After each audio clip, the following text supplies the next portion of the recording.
Lagi ngerekam. Oke.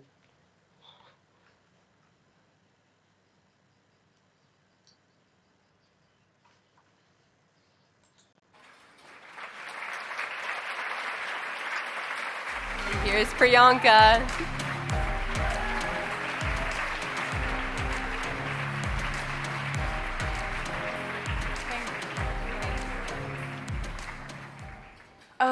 Good afternoon, everyone. I'm gonna just keep it here.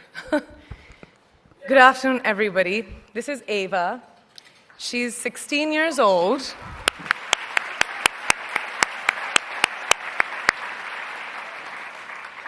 An age where girls should be enjoying their innocence and joys of their youth.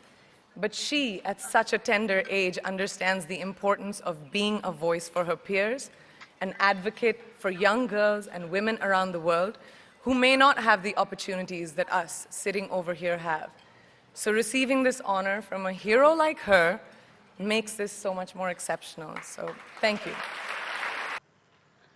Selamat siang semuanya. Saya akan menaruhnya di sini. Selamat siang semuanya. Ini adalah Eva. Dia 16 tahun. Di umur yang seharusnya menikmati kepolosan dan masa mudanya.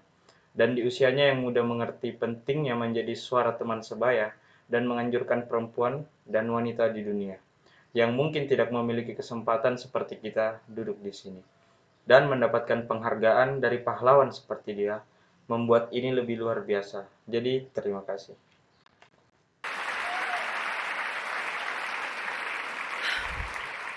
Good afternoon, and thank you, and wow, I am so privileged and so honored to be sharing this afternoon with all of you and these incredibly amazing women that are being honored today.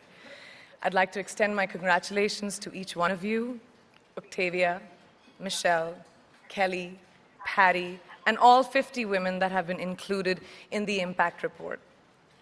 Your achievements not just inspire me, but also so many others to work harder, to be better, and to make a dent wherever we can. So I'm very, very proud to be standing alongside of you. Selamat siang dan terima kasih. Saya merasa sangat istimewa dan terhormat menghabiskan siang ini bersama kalian semua dan semua wanita luar biasa hari ini. Saya ingin mengucapkan selamat pada kalian semua, Octavia, Michelle, Kelly, Patty, dan semua 50 wanita yang telah termasuk laporan dampak.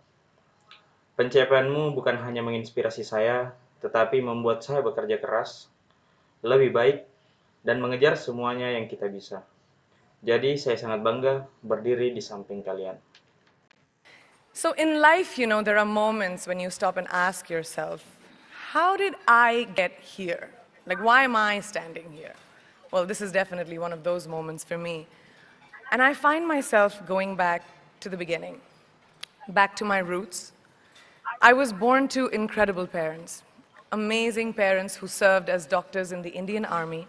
I was the firstborn, and as far back as I can remember, I made my parents very proud and happy 99% of the time. Okay, slight exaggerations of personal achievements are allowed from time to time, don't you think? Di hidup, ada momen ketika kita berhenti bertanya kepada diri kita sendiri. Bagaimana saya bisa di sini? Seperti bagaimana saya berdiri di sini? Dan tentu saja, ini adalah salah satu momen yang membuat saya berpikir kembali dari awal. Kembali ke jalurku. Saya lahir kepada orang tua yang luar biasa, orang tua luar biasa yang melayani tentara India sebagai dokter. Saya adalah anak pertama dan sejauh yang saya ingat, saya membuat orang tua saya senang dan bangga 99% pada waktunya. Kita lanjut ke pencapaian berlebihan dari waktu ke waktu. Tidakkah kalian pikir? My brother was born a few years later, and even then, nothing changed for me. We were both given equal opportunities, and I want to emphasize this. I want to really emphasize this for you because I don't think a lot of people might understand that being equal might seem very normal. But where I come from, India, and a lot of developing countries around the world, more often than not, this is an exception. It's actually a privilege. My first experience of the glaring disparity between boys and girls came at a very, very young age.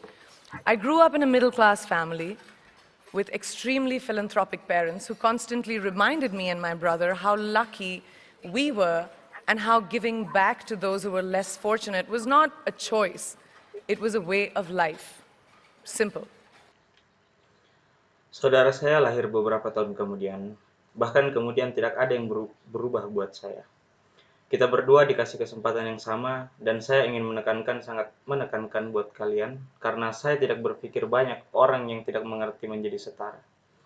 Mungkin terlihat sangat normal, tapi dari mana saya berasal, India, dan semua negeri berkembang di seluruh dunia, lebih sering atau tidak ini adalah pengecualian, itu sebenarnya hak istimewa. Pengalaman pertama saya dari perbedaan mencolok antara anak laki-laki dan perempuan datang dari usia yang sangat muda. Saya lahir di keluarga sederhana dengan orang tua yang dermawan, yang selalu mengingatkan saya dan saudara saya bagaimana beruntungnya kita, dan memberi kepada yang kurang beruntung. Itu bukan pilihan, tetapi itu adalah cara hidup. Simple. I was 7 or 8 years old when my parents started taking me on these visits in a traveling clinic to developing communities around and villages around the city that we lived in called Bareilly. We were packed into this ambulance and my parents would provide free medical care to people who couldn't afford it. My job at the age of 8 was assistant pharmacist. So I would count all the medicines, put them in an envelope and give it out to patients, and I really took my job very seriously. Aku 7 atau 8 tahun saat orang tuaku membawa ke pengunjungan ini klinik perjalanan untuk mengembangkan komunitas sekitar dan desa-desa sekitar yang dekat kota kita tinggali, Kobeli. Kami berkemas di ambulan ini. Orang tua saya membawa perawatan medis gratis kepada orang-orang yang tidak mampu. Tugasku di umur 8 adalah asisten farmasi. Jadi saya menghitung semua obat dan memasukkannya dalam amplop dan memberikan ke pasien. Dan saya mengambil pekerjaan saya dengan serius, sangat serius. Very seriously. But the more I went on these expeditions, the more I began to notice the simplest things that distinguished a boy from a girl or a man from a woman. For example, girls were pulled out of school when they hit puberty because they were considered ready for marriage and babies. That's 12 and 13, while boys still enjoyed their childhood. Or basic human rights such as healthcare were denied just because they were women. Let's call this whole experience trigger number 1 for me. Fast forward a few years and many, many triggers in between.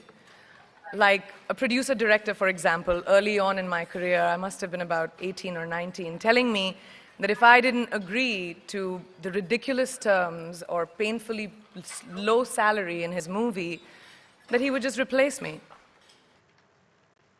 Do you want to grow your YouTube channel? You should consider getting TubeBuddy. I've been using TubeBuddy for the last 2 years and it has improved tremendously my YouTube channel. It allows Because girls are replaceable in the entertainment business. That was a memorable one.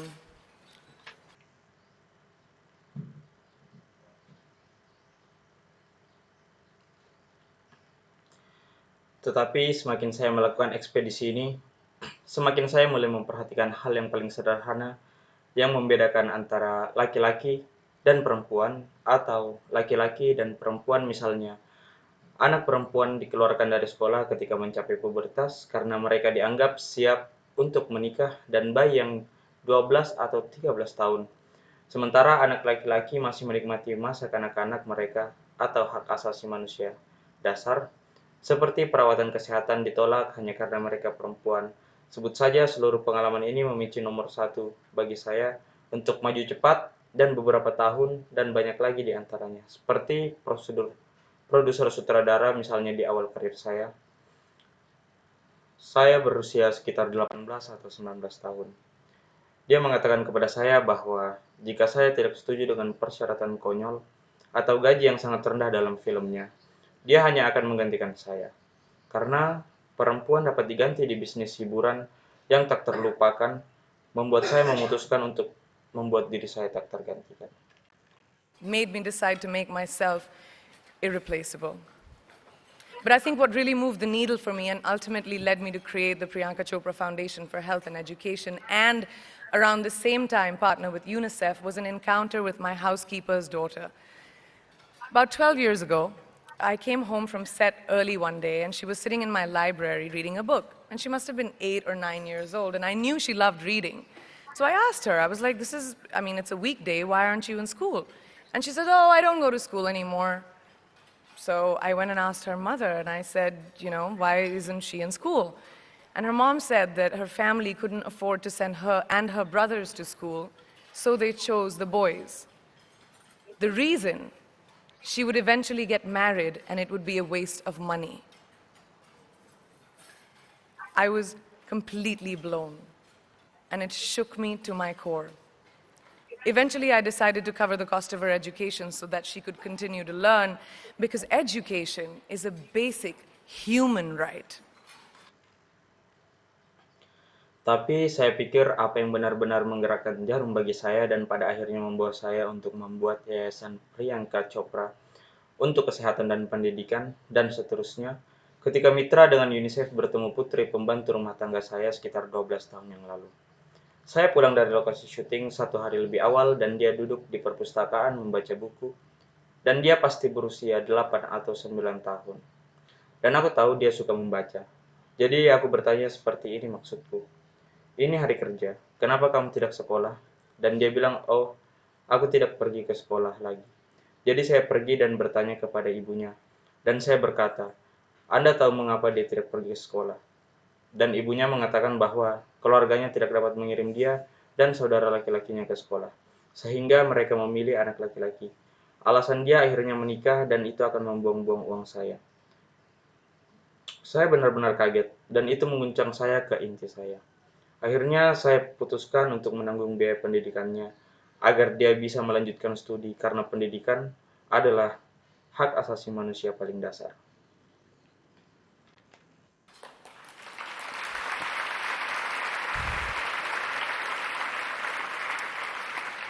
And a huge necessity, especially today.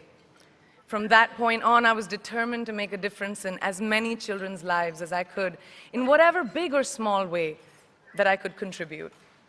There's a really, really beautiful quote that I read recently, and I think it's absolutely appropriate to explain what I'm trying to say today. The hand that rocks the cradle, the procreator, the mother of tomorrow, a woman shapes the destiny of civilization. Dan kebutuhan yang sangat besar, terutama hari ini. Sejak saat itu, saya bertekad untuk membuat perbedaan dalam kehidupan anak-anak sebanyak yang saya bisa. Dengan cara apapun, yang besar atau kecil, yang dapat saya sumbangkan. Ada kutipan yang sangat indah yang saya baca baru-baru ini.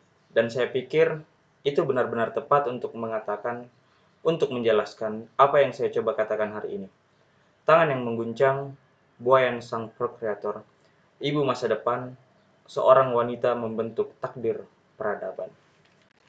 Such is the tragic irony of fate that a beautiful creation such as a girl child is today one of the gravest concerns facing humanity. Girls have the power to change the world. It is a fact, and yet today, girls are more likely than boys never to set foot in a classroom, despite of all the efforts and progress made over the last 2 decades. I'm just going to give you a stat, more than 15 million girls of primary school age will never learn how to read or write, compared to 10 million boys. Primary school, it's the beginning of our future. Over the last 11 years, I have witnessed firsthand the incredible work that UNICEF does for children around the world, especially victims and survivors of child marriage, displacement, war, sexual violence. But there is still so much work to do. And for me, that is the fuel to my fire. The reason I'm so committed to this cause, and that is where my passion stems from, because I know that a girl's education not just empowers families, but communities and economies. A result of her education, we all do better. It's just as simple as that. as entertainers and influencers sitting in this room, I feel that it's our social responsibility to be a voice for the voiceless, which is why I applaud each and every woman in this room for being such a badass. Perempuan memiliki kekuatan untuk mengubah dunia. Itu adalah fakta, dan belum hari ini, anak perempuan lebih mungkin daripada anak laki-laki. Tidak pernah menginjakkan kaki di ruang kelas meskipun dari semua upaya dan kemajuan yang dibuat selama 2 dekade terakhir. Dari saya hanya akan memberi Anda setumpuk lebih dari 15 juta anak perempuan usia sekolah dasar akan tidak pernah belajar membaca atau menulis, dibandingkan dengan 10 juta anak laki-laki di sekolah dasar. Sekolah itu adalah awal dari masa depan kita. Selama 11 tahun terakhir saya telah menyaksikan secara langsung pekerjaan luar biasa itu. UNICEF juga lakukan. Untuk anak-anak di sekitar dunia, khususnya para korban dan penyintas pernikahan, anak perpindahan, perang, kekerasan seksual, tetapi masih ada banyak pekerjaan yang harus dilakukan. Dan bagi saya, itu adalah bahan bakar ke api alasan saya begitu berkomitmen untuk tujuan ini. Dan itu adalah dari mana gairah saya berasal. Karena saya ketahuilah bahwa pendidikan anak perempuan bukan hanya memberdayakan keluarga, tetapi masyarakat dan ekonomi hasil dari pendidikannya. Kita semua menjadi lebih baik, itu sesederhana itu. Sebagai entrepreneur dan influencer, duduk di ruangan ini, aku merasa itu milik kita. Tanggung jawab sosial untuk menjadi suara bagi yang tidak bersuara, itulah sebabnya saya bertepuk tangan setiap wanita di ruangan ini untuk menjadi hebat.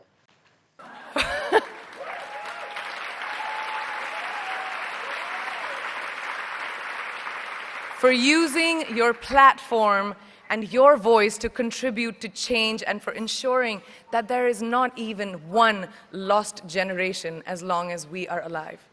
I'd like to thank Variety and all of you for encouraging me and all of us in this room to keep going and fighting on. Thank you so much. Untuk menggunakan platform dan suara Anda untuk berkontribusi pada perubahan dan untuk memastikan bahwa tidak ada satupun yang hilang generasi selama kita masih hidup. Aku akan ingin mengucapkan terima kasih kepada kalian semua untuk mendorong saya dan kita semua dalam hal ini untuk terus maju dan berjuang. Terima kasih.